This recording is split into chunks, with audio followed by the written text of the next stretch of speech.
Hurston has seen several additions to its surface locations this patch, with derelict outposts added to both Hurston itself and its moons. But perhaps even more interesting than that is the addition of rivers to the planet. Not a singular river, but many rivers. And in the biomes of Hurston, I just had to go and see what that looked like. The location of the rivers are not known yet, and so I only had one set of directions to follow, bearing 262 from Lorville and 589 kilometers. I was, however, told that there were a group of rivers within about 100 kilometers area, so I was at least slightly hopeful that I could maybe find more than one. I flew out looking for the signs of a river, but no luck. Then, as I checked my distance one more time, I lifted up into the air, and over the very next hill was the lake.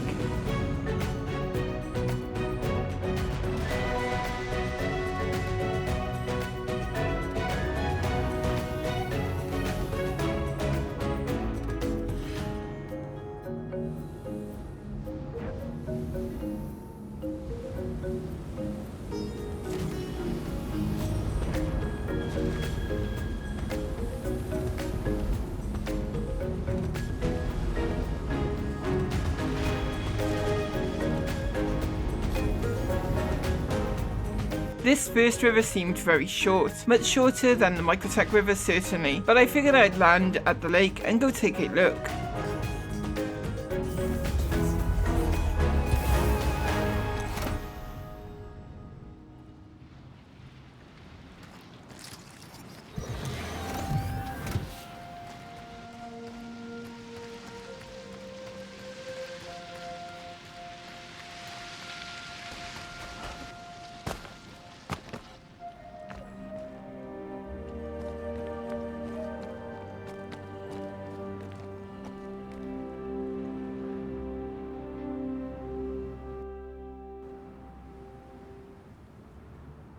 Now, for this first river, I was not taken aback. Maybe it was the cloudy sky blocking the light, or the small and uninspiring nature of the lake, but as a first impression, I was kind of underwhelmed. The next river though would be far more impressive, but Hurston and I had located it, searching in the dead of night, and we'd need to wait for sunrise to catch sight of it. But as the sky began to warm up, the gentle trickle of the river kept our curiosity high. Hurston it's got some nice areas by the poles, but a lot of it is red desert and waste, you know.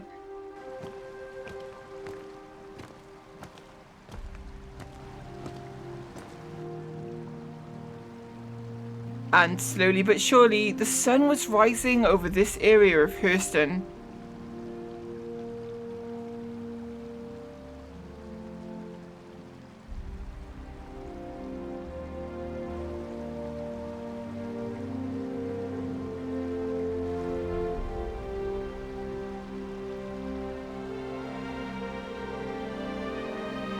I can see it.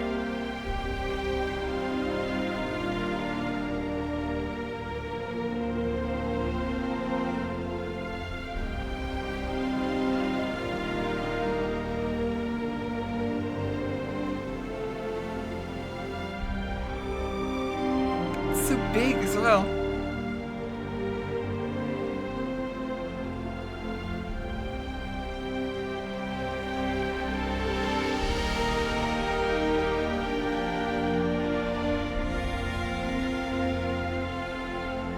Quite something. I'm quite taken aback.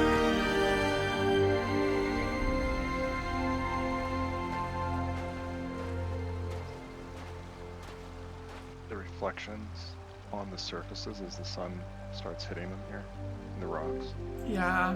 The sunrise over the river was a captivating sight, and this river was a lot longer than the previous one. Hurston and me wanted to travel down the banks to find the lake at the end of the river. Along the way though, the weather and the wind would pick up considerably.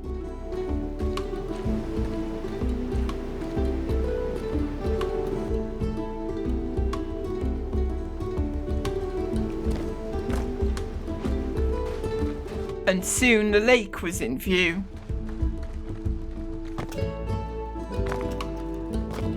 Wow, look at that.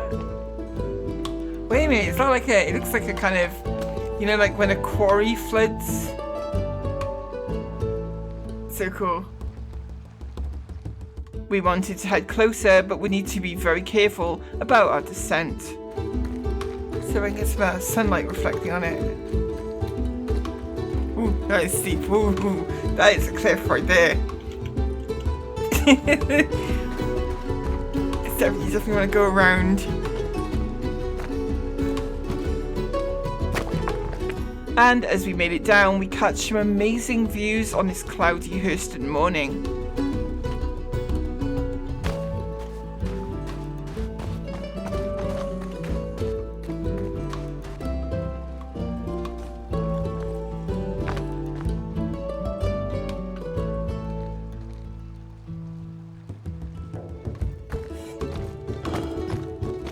I liken the first Microtech lake to be the kind of place you would go on vacation, but this Hurston lake was, to my eyes at least, more like a reservoir. A very cool sight and a very different atmosphere to that of Microtech.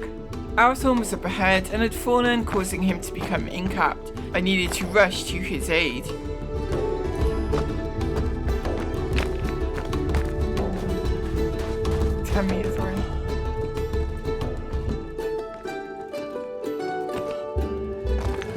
Got 1 mid pen, so hopefully.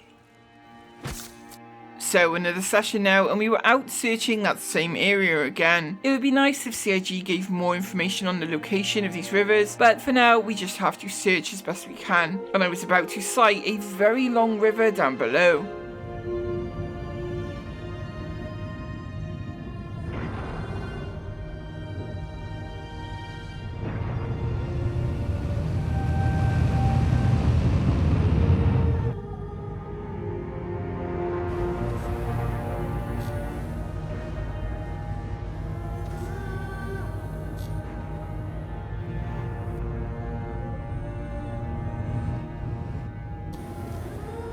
Okay.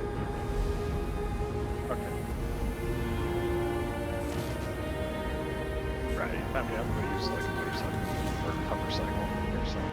We're actually not sure if this was the same river we'd found at night, but it stretches on for a very long way over a nice expanse of desert, giving it a very unique feel and to my eyes breaks up the surrounding desert very nicely. This river is beautiful. It's like a desert river. It's, oh wow, like you can see the mountains behind. It's in some very flat ground.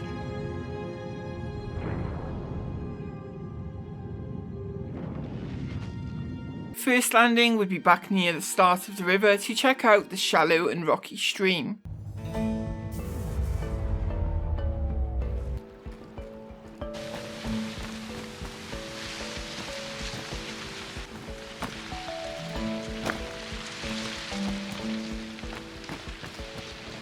The water here is clearer than the water on Microtech, which is unexpected to say the least. It's that Louisville Springs mineral water that we all know and love.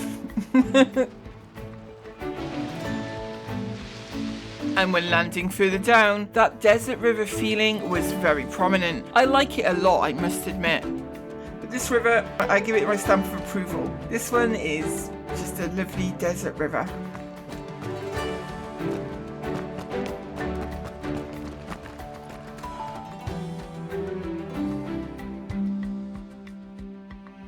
Following our explorations, we were heading to recover a package from a derelict outpost here on Hurston, and I include this in here because the placement of these new outposts is very well done, more so if I'm honest than some of the Microtech outposts. This one in particular is on the coast of one of Hurston's oceans and in a very polluted area.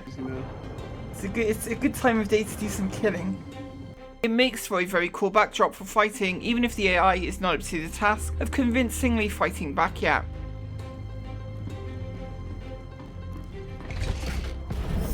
Down. As we ran the final kilometre to the outpost, we'd see waterways reminiscent of rivers themselves. You can see the tower. I'm going to check out and see if there's anyone in that tower now. Doesn't look like there is. I see one right side. It's them. Push left. Moving to the first building. Hurston, if you go right side, I'll go left. It's so dusty.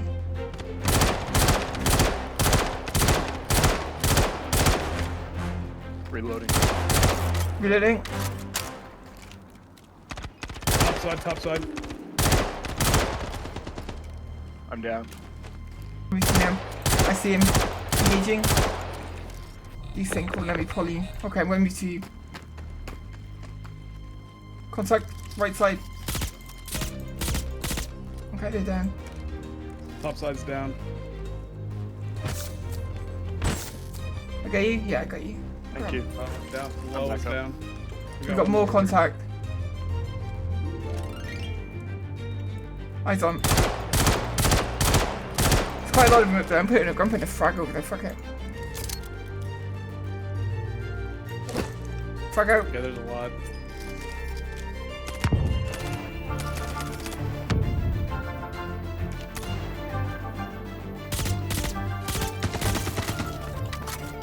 Cover. Reloading.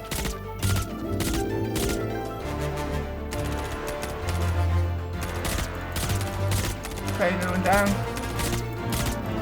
2 down. Okay, I'm pushing. I'm gonna flank left. I'm sliding. Get eyes up top.